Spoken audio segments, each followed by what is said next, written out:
In August 1945, the world entered the nuclear age. Within the span of 3 days, 2 cities were erased by a single bomb each. While the military objective was to force an immediate Japanese surrender, the reality for the people on the ground was an injustice of a scale never before seen. This was not just a new weapon, it was a new way of dying. At 8:15 a.m. on August 6, the little boy bomb detonated over Hiroshima. The heat at the hypocenter reached several thousand degrees Celsius, instantly vaporizing thousands of people and leaving only their shadows etched into stone. Those who survived the initial blast, known as Hibakusha, faced a nightmare.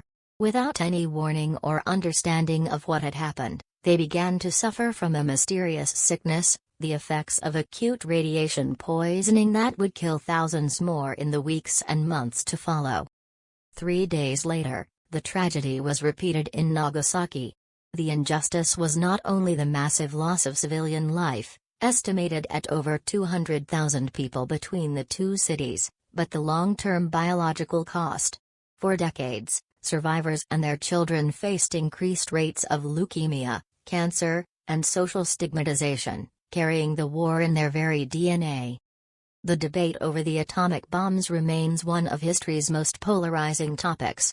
Proponents argue it saved millions of lives by preventing a ground invasion of Japan. Critics argue that Japan was already on the brink of collapse and that the targets were chosen specifically to maximize civilian psychological trauma. Regardless of the strategic debate, the moral weight of Hiroshima and Nagasaki changed the definition of wartime injustice forever. It proved that humanity now possessed the power to destroy itself entirely. To look into the atomic flash is to see the ultimate injustice of modern war, a weapon that does not distinguish between soldier and child, between the present and the future. The legacy of the Hibakusha is a plea to the world that these cities remain the first, and the last, to ever feel the heat of an artificial sun.